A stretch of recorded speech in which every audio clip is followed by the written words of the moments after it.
আল্লাহর কাছে ফরিয়াদ করেছি, আল্লাহ আমার সবকিছুর বিনিময়ে আপনি হাদিকে ফিরিয়ে দিন। মাত্র কয়েক মাস আগে এই বছর 6 জুলাই হাদি আর আমি আমার মায়ের লাশ কবরে নামিয়ে দিয়েছিলাম একসাথে। সেই হাদির রক্তের কসম দিতে আমি আজকে এখানে এসেছি আপনাদের সামনে।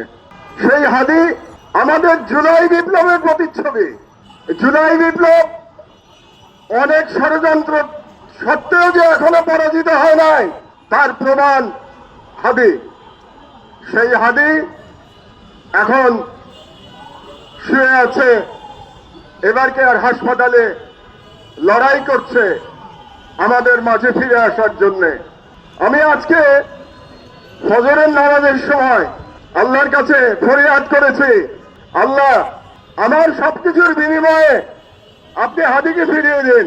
কারণ আমাদের জীবন আস্থা চলে, আমাদের আর দেশকে দেওয়ার কিছু নাই, হাদির প্রজন্মের দেশকে দেওয়ার অনেক কিছু আছে। যখন আমরা ফ্যাসিবাদের কাছে প্রায় পরাজিত হয়ে গেছিলাম, আমরা মেনে নিয়েছিলাম স্ট্যাটাস কো, ভারতের গোলামি। সেই সময় হাদি হাসনাতরা বলেছিল উই রিভোল্ট। তারা বিপ্লব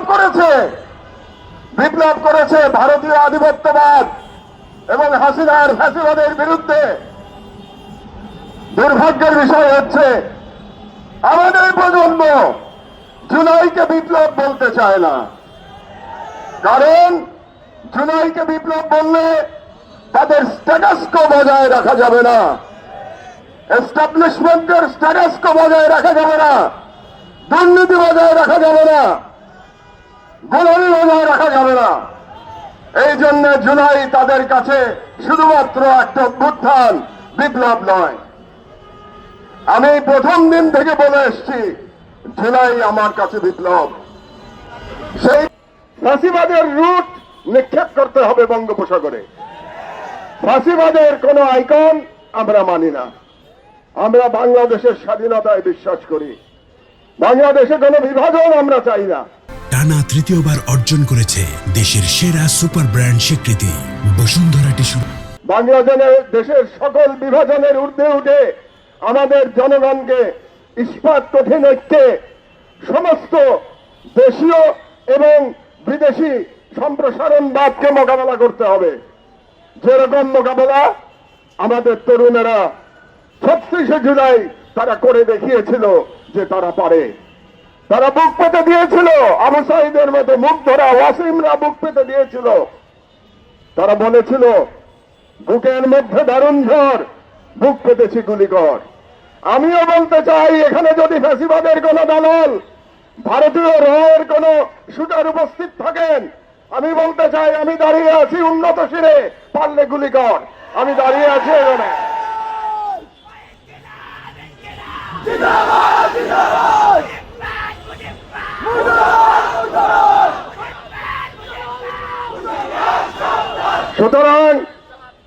সুতরাং আমাদের লড়াই অব্যাহত রাখতে হবে। এক হাদিকে গুলি করে আমাদের এই যুদ্ধ থামিয়ে দেওয়া যাবে না।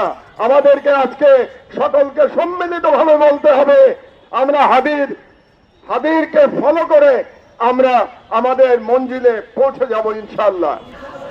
আরেকটি ঘোষণা আপনাদেরকে করতে চাই। হাদি একটা অসাধারণ কাজ শুরু করেছিল। হাদি একটা কাজ পাগলা ছেলে, অসাধারণ কাজ শুরু করেছিল কালচারাল ফ্যাসিজমকে মোকাবেলা করার জন্য। সে একটা সেন্টার তৈরি করবার উদ্যোগ নিয়েছে। ভাবতে পারেন এই যুগে যখন তরুণেরা বই পড়া ছেড়ে দিয়েছে, তখন সেই কালচারাল সেন্টারে হাদি ঘুরে ঘুরে মানুষের কাছ থেকে বই জোগাড় করছে আগামী প্রজন্মকে উপযুক্ত করবার জন্য, ইন্টেলেকচুয়াল ফাইট করবার জন্য, কালচারাল ফ্যাসিজম মোকাবেলা করবার জন্য। এতটা দূরদর্শিতা ছিল হাদির মধ্যে। আমি আপনাদের সামনে, সকলের সামনে, আমি আজ থেকে হাদির সেই কালচারাল সেন্টারের দায়িত্ব গ্রহণ করলাম। হাদির কালচারাল সেন্টার আমি এটা চালিয়ে নিয়ে যাব ইনশাআল্লাহ। হাদির যারা সহকর্মী এখানে উপস্থিত আছে তাদেরকে আমি বলতে চাই, হাদিকে তোমরা সুস্থ হতে দাও, সেই পর্যন্ত হাদির কাজ আমি সম্পন্ন করব ইনশাআল্লাহ। আজকে আমাদের সময় এসেছে, আমাদের সবাইকে রুখে দাঁড়াতে হবে, ঐক্যবদ্ধ হতে হবে, 5ই আগস্টে ফিরে যেতে হবে। আর যে রাজনৈতিক নেতারা শুধুমাত্র ক্ষমতায় যাওয়ার জন্য 5ই আগস্টকে অস্বীকার করবে, ভারতীয় হেজেমনির সাথে সারেন্ডার করবে, আওয়ামী ফ্যাসিবাদকে পুনর্বাসিত করতে হবে, সেই সমস্ত রাজনৈতিক ব্যক্তিকে আপনারা প্রত্যাখ্যান করুন। আজকে আমাদের সকলকে বলতে হবে, যে কোনো রাজনৈতিক ব্যক্তি যে সুশীলতা করবে, সুশীলের আচরণ করবে, সুশীলের আচরণের মধ্য দিয়ে বাংলাদেশে আবার ফ্যাসিবাদ কায়েম করতে চাইবে, সেই রাজনীতিকে, সেই রাজনীতি চিন্তাকে আমরা বাংলাদেশের সাধারণ জনগণ আমরা প্রত্যাখ্যান করি।